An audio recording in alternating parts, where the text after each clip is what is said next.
Bismillahirrahmanirrahim. Assalamualaikum warahmatullahi wabarakatuh. Selamat pagi teman-teman. Bagaimana kabar semuanya? Semoga teman-teman selalu sehat walafiat dan dalam lindungan Allah Subhanahu wa taala. Oke, kembali lagi dengan Miss Mary. Halo. Nah, pembelajaran kita kali ini adalah tentang PPKN, Pendidikan Pancasila dan Kewarganegaraan untuk anak kelas 6 SD. Oke, teman-teman, sebelum kita belajar, marilah kita bersama-sama melafazkan lafaz basmalah. Bismillahirrahmanirrahim. Oke, teman-teman, kali ini kita akan melanjutkan pembelajaran yang sebelumnya. Nah, minggu sebelumnya kita sudah belajar tentang bagaimana cara menerapkan nilai-nilai sila pertama dan kedua Pancasila dalam kehidupan sehari-hari. Nah, kali ini kita akan belajar tentang bagaimana cara menerapkan nilai-nilai sila ketiga, keempat, dan kelima Pancasila dalam kehidupan sehari-hari. Oke teman-teman, sekarang kita akan belajar tentang bagaimana cara menerapkan sila ketiga Pancasila dalam kehidupan sehari-hari. Nah, sila ketiga Pancasila berbunyi Persatuan Indonesia yang dilambangkan atau disimbolkan dengan pohon beringin. Nah, butir-butir yang mencerminkan pengamalan sila ketiga Pancasila antara lain sebagai berikut. Nah, yang pertama, Miss Mary akan memberikan contoh yaitu menempatkan kesatuan, persatuan, serta kepentingan dan keselamatan bangsa di atas kepentingan pribadi atau golongan. Nah, sikap mengutamakan kepentingan bersama di atas kepentingan pribadi atau golongan akan menciptakan bangsa yang tangguh. Jika kepentingan pribadi atau golongan yang diutamakan, maka dapat menimbulkan perselisihan. Nah, oleh karena itu, marilah kita menjunjung tinggi semangat persatuan agar bangsa kita tetap aman dan damai. Oke, teman-teman, berikutnya contoh yang kedua adalah cinta tanah air dan bangsa Indonesia. Nah, sikap mencintai tanah air berarti merasa bangga terhadap budaya bangsa Indonesia. Nah, cinta tanah air juga berarti rela berkorban demi kepentingan bangsa. Nah, orang yang memiliki rasa cinta tanah air akan mementingkan kepentingan bangsa daripada kepentingan diri sendiri. Nah, teman-teman, ada banyak sikap yang mencerminkan cinta tanah air dan bangsa Indonesia. Contohnya adalah memakai batik, karena batik ini adalah warisan dari budaya bangsa Indonesia, atau memakai dan menggunakan produk asli Indonesia. Nah, yang kedua bisa dengan cara berwisata di dalam negeri. Nah, yang ketiga bisa dengan cara tidak mencemari lingkungan dengan sampah. Nah, ketiga hal tersebut merupakan contoh sikap yang mencerminkan cinta tanah air dan bangsa Indonesia. Baik, selanjutnya Miss Mary akan memberikan tugas pertama. Dan jangan lupa untuk menuliskan namamu. Oke, tugas pertama adalah mengidentifikasi sikap cinta tanah air dan manfaatnya. Jawablah pertanyaan di bawah ini dengan tepat. Nomor 1. Mengapa mengenakan pakaian batik atau produk asli Indonesia adalah tindakan yang mencerminkan rasa cinta tanah air? Apa manfaat dari tindakan tersebut? Nomor 2. Memilih berwisata di dalam negeri merupakan wujud rasa cinta tanah air. Setujukah kamu dengan pernyataan tersebut? Berikan alasanmu. Pertanyaan terakhir. Tidak mencemari lingkungan dengan sampah adalah wujud rasa cinta tanah air. Setujukah kamu dengan pernyataan tersebut? Apa manfaat dari tindakan tersebut? Oke teman-teman, kerjakanlah tugas tersebut di buku tulismu. Kemudian Fotolah tugasmu dan kirim ke Google Classroom. Oke, selanjutnya akan kita lanjutkan pembelajaran berikutnya. Oke, contoh yang ketiga adalah bangga sebagai bangsa Indonesia. Nah, prestasi putra-putri terbaik bangsa Indonesia sudah mendapatkan pengakuan secara internasional. Nah, kita pun sebagai bangsa Indonesia harus turut serta bangga atas prestasi tersebut. Nah, sikap bangga kita dapat diwujudkan dengan cara yang pertama adalah memberikan dukungan terhadap wakil bangsa Indonesia yang berkompetensi di tingkat dunia. Nah, yang kedua, tidak menjelek-jelekan bangsa Indonesia saat berada di luar negeri atau di dunia maya atau di internet. Nah, yang ketiga, mengukir prestasi terbaik di dalam berbagai bidang, misalkan di bidang pengetahuan, pendidikan, atau olahraga di tingkat internasional. Nah, yang keempat, bisa dengan cara ikut mempromosikan produk-produk asli Indonesia. Oke teman-teman, selanjutnya kita akan belajar tentang penerapan nilai-nilai dalam sila keempat Pancasila dalam kehidupan sehari-hari. Nah, sila keempat Pancasila berbunyi, kerakyatan yang dipimpin oleh hikmat kebijaksanaan dalam permusyawaratan perwakilan yang disimbolkan dengan kepala banteng. Nah, butir-butir sikap yang mencerminkan sila keempat Pancasila adalah sebagai berikut. Nah, yang pertama adalah tidak memaksakan kehendak kepada orang lain. Nah, teman-teman, setiap orang pasti memiliki pendapat atau keinginan yang berbeda-beda. Nah, ketika kita berdiskusi bersama orang lain untuk mencapai tujuan bersama, kita dapat menyampaikan pendapat atau keinginan kita dengan cara yang baik. Nah, apabila terjadi perbedaan, maka kita harus bermusyawarah untuk mencapai keputusan yang disetujui bersama.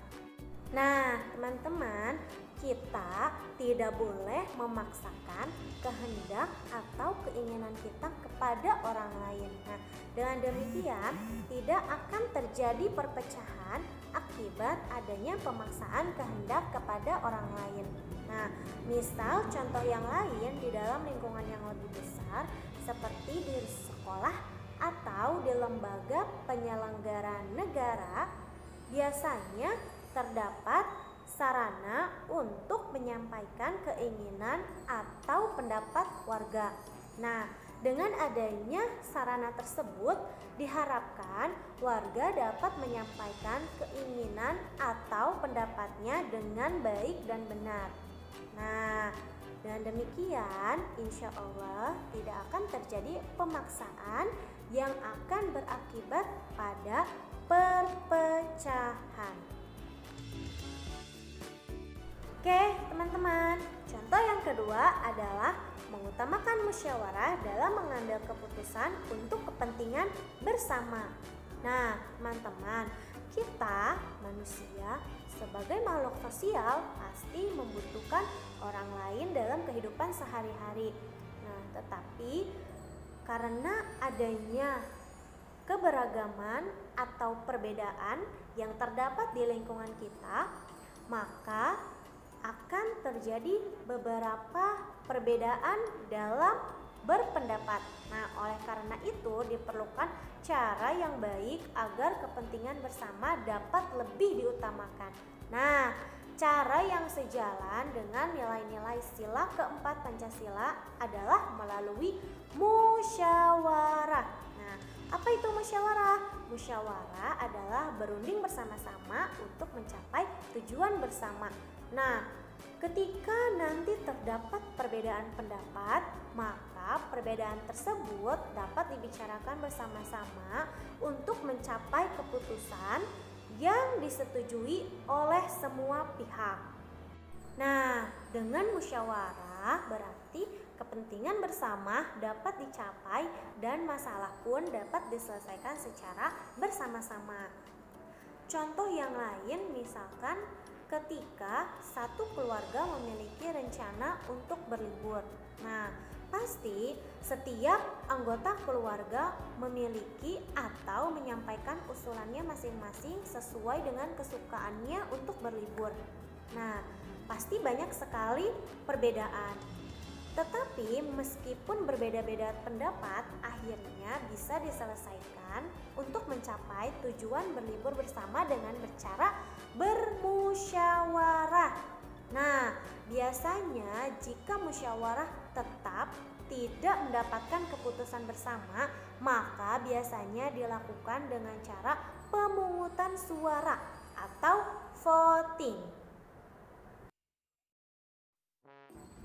Baiklah teman-teman, selanjutnya Miss Mary akan memberikan tugas kedua. Tugas kedua yaitu sebutkan 2 contoh bentuk musyawarah lainnya yang pernah kamu alami. Apa manfaat yang kamu dapatkan dengan musyawarah tersebut? Nah, silahkan jawab pertanyaan tersebut di buku tulismu. Kemudian jangan lupa untuk dituliskan namamu. Dan setelah selesai, kamu dapat memfotonya kemudian kirim ke Google Classroom. Oke, jangan lupa tugasnya dikumpulkan tepat waktu ya. Terima kasih. Selanjutnya kita akan melanjutkan pembelajaran berikutnya. Oke, contoh yang ketiga adalah menerima dan melaksanakan hasil musyawarah dengan penuh tanggung jawab. Nah, teman-teman, ketika kita bermusyawarah, ternyata pendapat kita ditolak. Nah, apa yang harus kita lakukan? Nah, sebagai anggota musyawarah, kita harus menerimanya dengan penuh lapang dada apapun hasil dari musyawarah. Nah, tidak hanya menerima dengan penuh lapang dada, tapi juga harus melaksanakan hasil musyawarah dengan penuh rasa tanggung jawab. Karena musyawarah merupakan keputusan bersama untuk mencapai kepentingan bersama dan untuk memecahkan masalah bersama. Nah, kita wajib mendukungnya meskipun pendapat kita berbeda. Oke, selanjutnya kita akan belajar untuk menerapkan nilai-nilai dalam sila kelima Pancasila yang berbunyi keadilan sosial bagi seluruh rakyat Indonesia yang dilambangkan dengan padi dan kapas. Nah, butir-butir sikap yang mencerminkan sila kelima Pancasila adalah sebagai berikut. Yang pertama adalah menjaga keseimbangan antara hak dan kewajiban.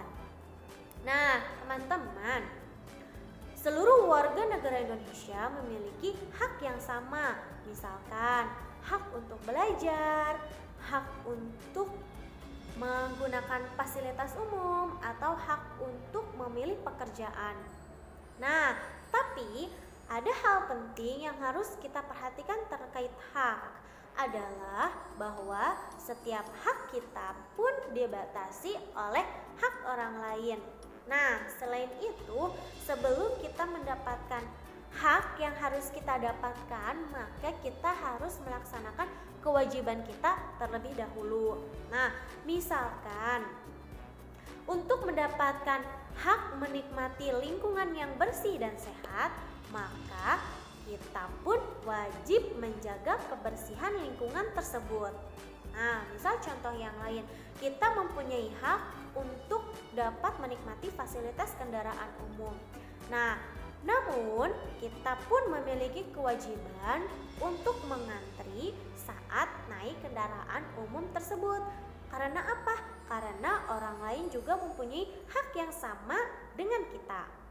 Nah, jadi antara hak dan kewajiban harus kita laksanakan secara seimbang. Dengan demikian, kita dapat saling menghargai dan hak juga dapat diperoleh. Oke, contoh yang kedua adalah tidak bergaya hidup mewah dan juga tidak bersifat boros. Nah, teman-teman, bergaya hidup mewah berarti bertindak secara berlebih-lebihan, apalagi jika tidak sesuai dengan keadaan. Contohnya dalam memilih pakaian atau makanan. Nah, hidup boros artinya menghambur-hamburkan uang untuk sesuatu yang tidak terlalu penting, misalkan membeli makanan atau pakaian yang berlebihan dan berpola hidup konsumtif.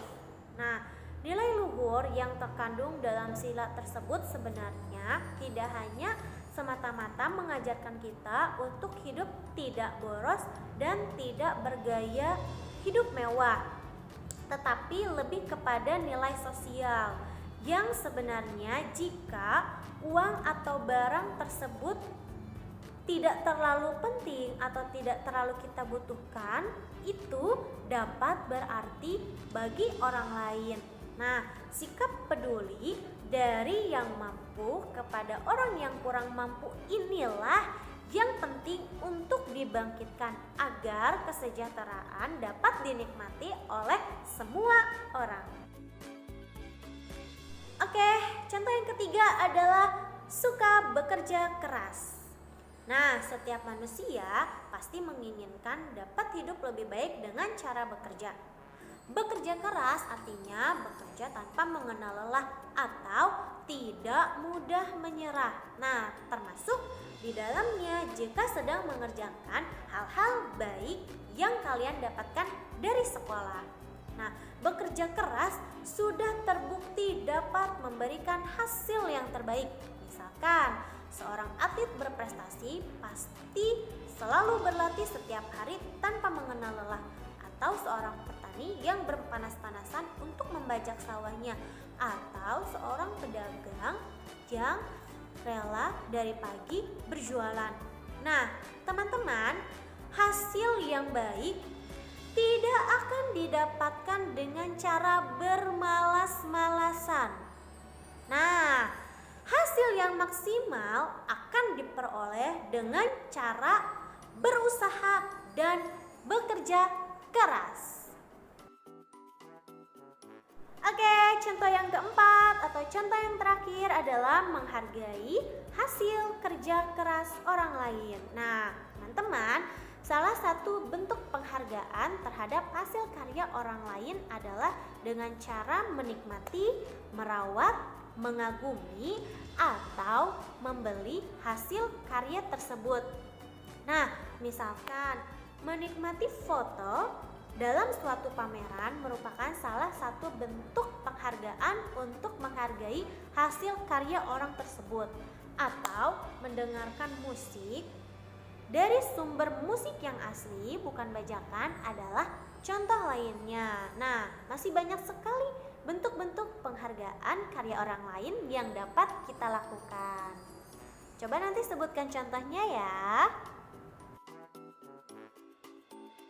Oke teman-teman, selanjutnya Miss Mary akan memberikan tugas terakhir atau tugas ketiga, yaitu tulislah 3 contoh penerapan nilai-nilai dalam sila ketiga, keempat, dan kelima Pancasila dalam kehidupan sehari-hari. Nah, contoh penerapan nilai-nilai yang kamu tulis tidak boleh sama dengan contoh yang sudah Miss Mary berikan. Jangan lupa kerjakan tugasmu di buku tulis dan tulislah namamu, kemudian kirim ke Google Classroom. Jangan lupa untuk mengumpulkan tugas tepat waktu ya. Terima kasih.